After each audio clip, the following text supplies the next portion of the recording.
Indonesia dan Uni Eropa sepakat perkuat toleransi dan kolaborasi global lewat dialog lintas agama dan budaya. Kegiatan ini menandai bergulirnya kembali Interfaith and Intercultural Dialogue setelah pertama kali digelar pada 2012 sebagai tindak lanjut EU Indonesia Human Rights Dialogue 2024.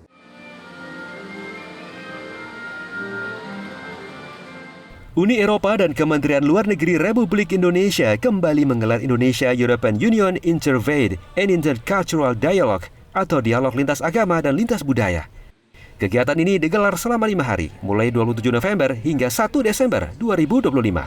Jadi tidak hanya antar agama tapi juga antar budaya, bahwa Indonesia ini masih menjadi role model yang dilihat oleh negara-negara di luar dalam mempraktekkan hidup harmoni dan toleransi.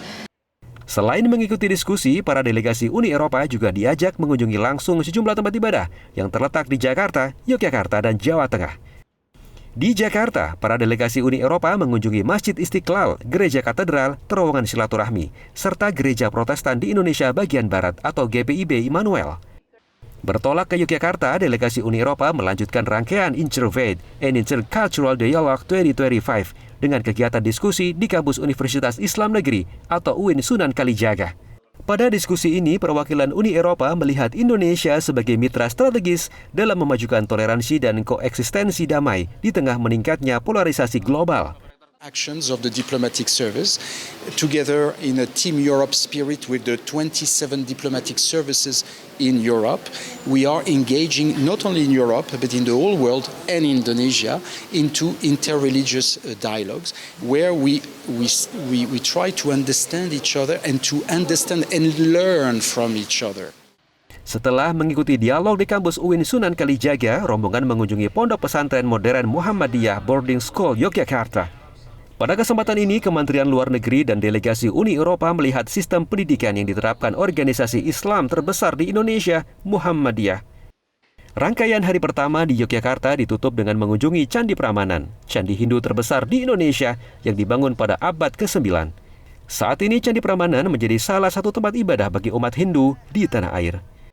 To be clear that this is origin, the ancient time. This is long time ago, and people have to know it. Students have to know about it.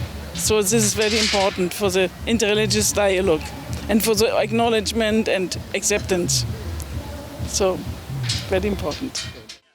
Selain Kementerian Luar Negeri dan delegasi Uni Eropa, kegiatan ini juga melibatkan sekelompok anak muda yang tergabung dalam Youth Sounding Board, Sahabat Uni Eropa. Mereka mempunyai peran untuk memberi masukan serta rekomendasi terkait kebijakan dan program yang berdampak pada generasi muda. Kami dari pandangan pemuda memiliki insight dan juga pemahaman baru tentang kerjasama Indonesia dan juga Uni Eropa.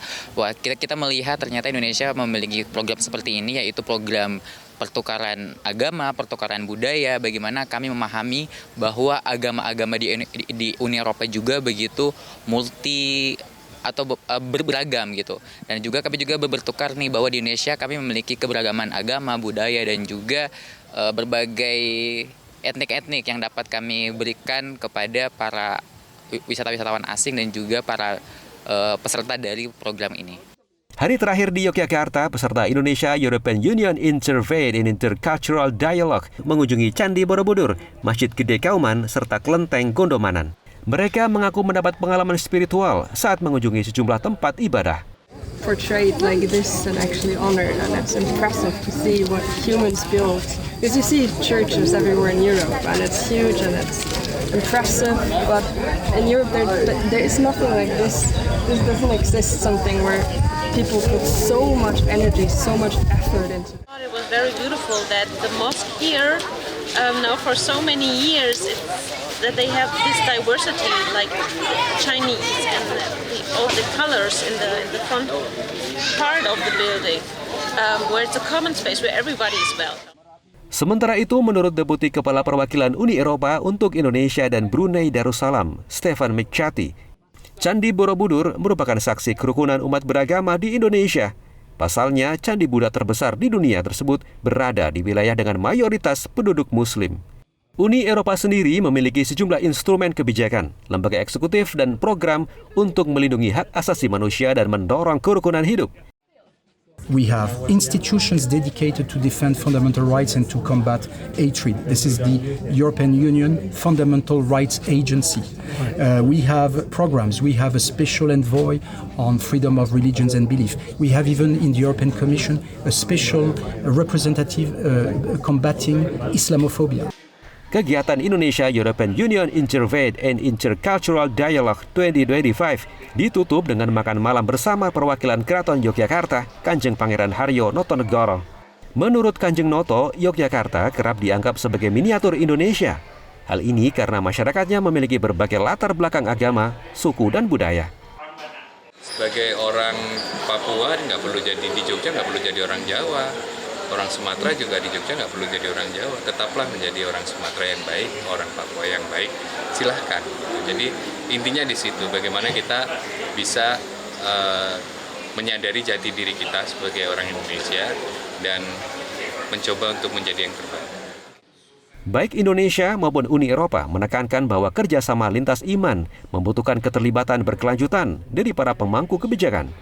Kegiatan ini diharapkan menghasilkan rekomendasi konkret serta memperkaya hubungan bilateral kedua pihak yang konstruktif, memperkuat toleransi dan pemahaman lintas agama dan budaya.